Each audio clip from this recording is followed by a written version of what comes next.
Story 1. Add the word actually to just about anything. I am actually glad I ended up with you. You actually look better in person. You actually look beautiful in that. Story 2. Any variation of you are one of the good ones implies a lack of genuine respect. If I had respect for you, I have now lost most of it. Story 3. You're so intelligent for your age. You're so athletic for a girl. Story 4. Oh, my mom is the queen of the backhanded compliment. Here are some I have received over the years. I love that top, but don't you think it's a little too small for you? You have such a pretty face.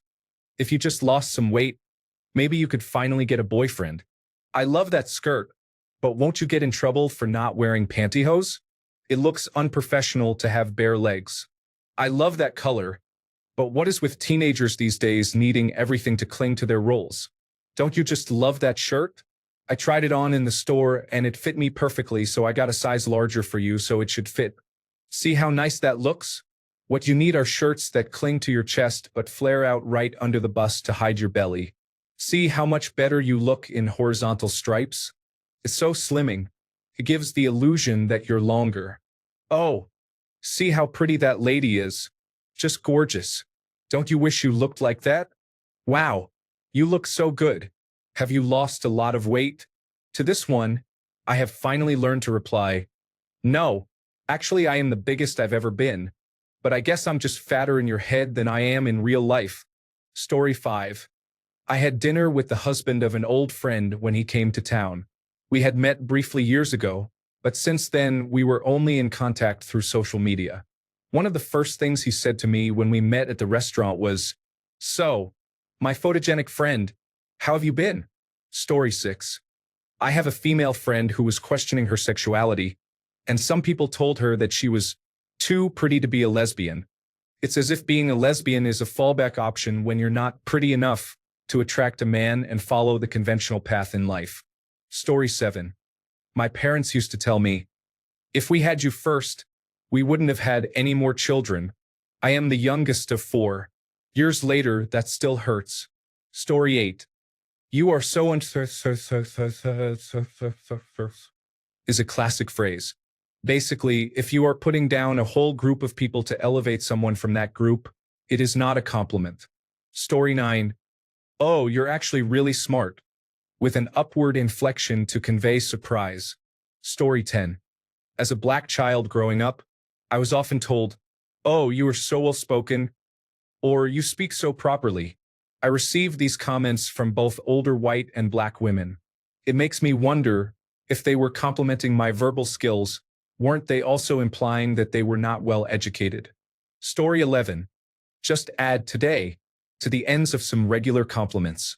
You look really nice today. You did a great job today. Your touch feels so good today. Story 12. Mrs. Brown's Boys is a British television comedy. That's nice, is Mrs. Brown's response to the most annoying person's cheeky remark. But she explained that she had taken elocution lessons and used to say, go away, instead. Story 13. A good phrase for retail is, I hope you have the day you deserve, because it can be interpreted in different ways, but we mainly use it for people we cannot dismiss. Story 14. You're so skinny. Please stop commenting on my weight. It has been a constant long-term struggle. Story 15.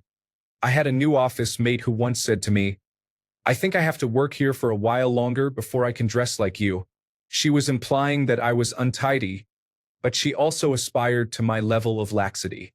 This was years ago and I no longer work there, but I still ponder this remark. Story 16. Clothing.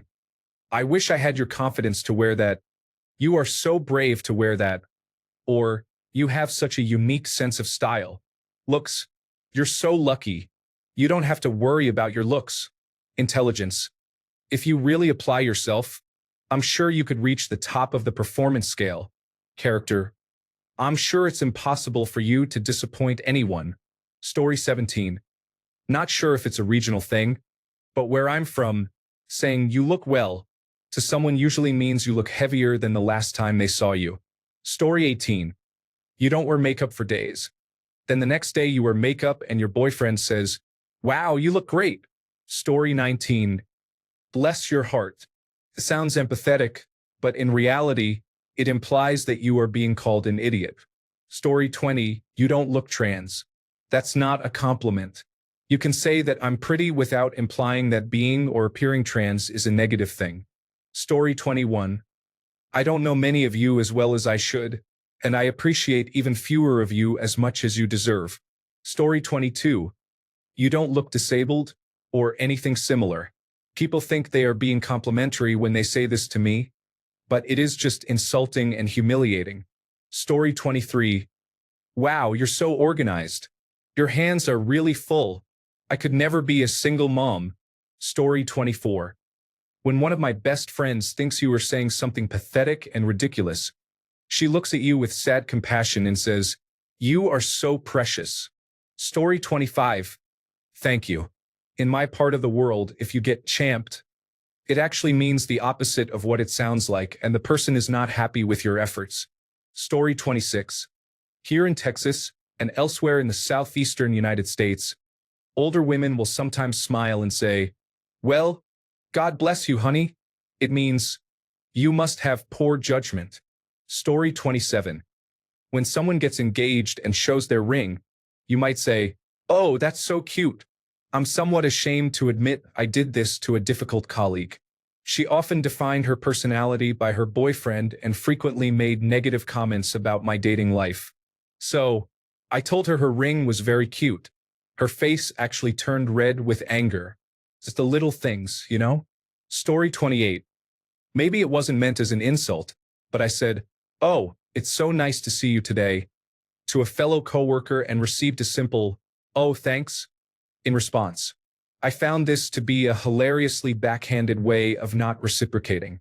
Story 29. Someone on Reddit called me a Luddite. At first, I felt insulted, but then I realized I am a Luddite. I'm not against technology because I'm afraid of it. I'm against technology if it downplays human skills. I'm a crafty person, and I love to do things the old-fashioned way. Story 30. You're not like other women. Women are incredible. I would be honored to be like most of the women I know.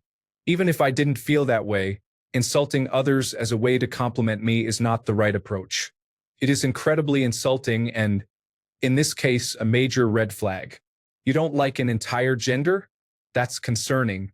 How can I believe that I'm somehow an exception when you can't even specify what you like about me?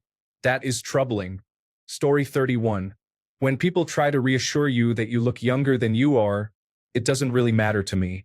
Young adults are often naive, and I'm glad I'm no longer in that age group. Story 32. My grandma likes to say, "So, are you still going to the gym? I know I'm chubby. Let me live."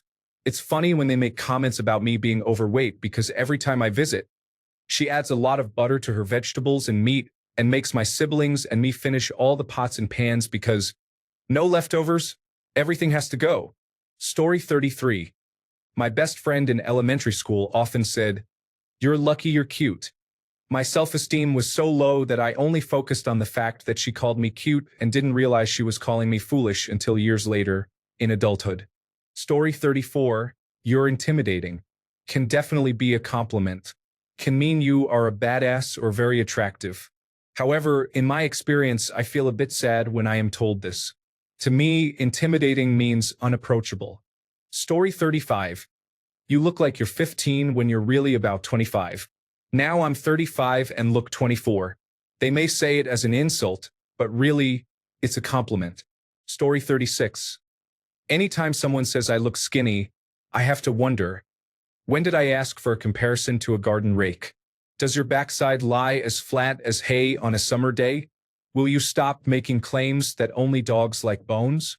What is this? Story 37. You nearly won the competition. You appear to look better than your brother. You nearly passed the exam. Story 38. Way hey, here he is, the absolute friend. This is a standard greeting for any man when he meets his group of friends in a pub in the UK. The worse the insult, the closer the friends are. Story 39. This made me laugh. My ex, who was from Nigeria, said that a guy said to him, "Or eat cunt." He asked what it meant, and I explained that he was literally just called a woman's private part. He thought it was a compliment. He didn't know what cunt meant. Story 40. You look great. Have you lost weight? It implies that you were less beautiful when you weighed more. If you're a woman, you know that beauty is often tied to total value. Story 41. I assume you woke up this morning and thanked the Lord that breathing is an unconscious ability. Story 42. Those who praise me for my changes, such as, your hair looks much better or, you've lost weight and look much better, offend me directly. I feel like they do not appreciate my previous self. Story 43. Some men can be compared to one man. This can be followed by, but not half the man his mother was. Story 44. In a corporate environment, if a manager or director refers to you in a performance review or feedback report as authentic, what they actually mean is they believe you are opinionated and do not appreciate having you challenge their authority with abstract concepts like facts, data, or regulatory breaches and legal statutes. Story 45. Bless your heart. If someone from the South says this to you, it is very likely that you did something foolish. Story 46. Gementis refers to a specific quality or characteristic related to the scent or aroma of a horse. All credit goes to Mark Forsyth for discussing this term in his blog. Story 47. I used to work with many clever individuals who believed that loudly proclaiming "you look fast" to anyone wearing cycling attire was the peak of humor. Story 48. You're pretty handsome. Story 49. The Chinese phrase, "may you live in interesting times," could be seen as an insult, but is more accurately described as a curse. Story 50. Wow, I thought you would be snobby. Turns out you're a really down-to-earth person. Story 51. Mary worked for us for 60 days and then left. We were pleased. Judy worked for us as a file clerk. We continue to be amazed by her creativity. Story 52. Not exactly a compliment, but that old saying, "may you live in interesting times," has taken on new meaning for me. I am 59 years old, and only in the last 5 or 6 years have I come to realize what a scorched earth statement that really is. Story 53. If you tell an Australian a story and their response is, interesting, it means they think you are an idiot. Story 54. Well, if you are not from the South, I would not recommend saying "bless your heart" to anyone from the South. Story 55. Unnecessarily adding, but, to a sentence when introducing another compliment warps the first part to hold a negative connotation. Story 56. I told a friend about an acquaintance. Wow, she has such a beautiful face. She was a bigger girl, not fitting the ideal body type, and I didn't realize how rude my comment was.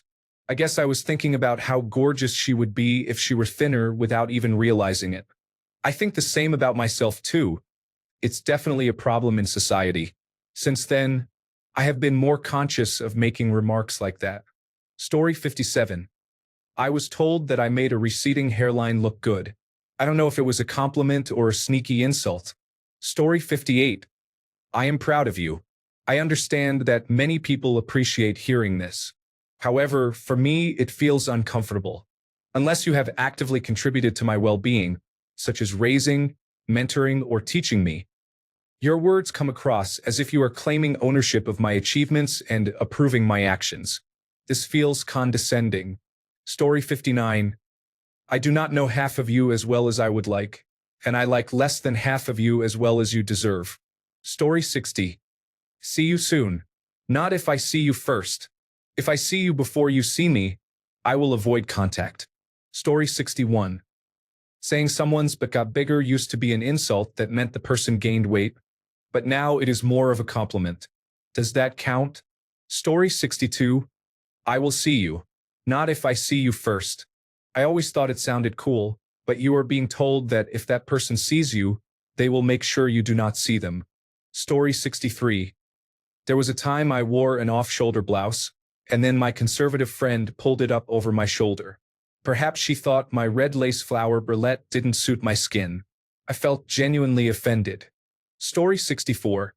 When white people refer to a black celebrity or politician as well-spoken, they would not say the same about a white celebrity, as it is assumed that white individuals are well-spoken.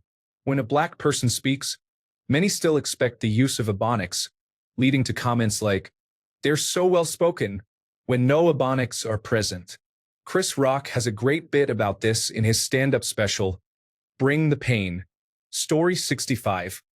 I hope your day is as wonderful as you are. I used to say this at a customer service counter when I was in my early 20s. It served as a reminder if you were a difficult customer and realized you had misbehaved. The best part was that it was the only way you could be offended by that. Story 66. I used to be fairly active in the literary scene in the United States, and whenever I attended a publication party for a writer I disliked, I would say, "Well, you did it again." Story 67. When my ex told me I was the only mistake he did not make in high school while insulting me at the same time. Thanks a bunch for sticking around till the end of the video. Remember to subscribe, and until next time, stay awesome and goodbye.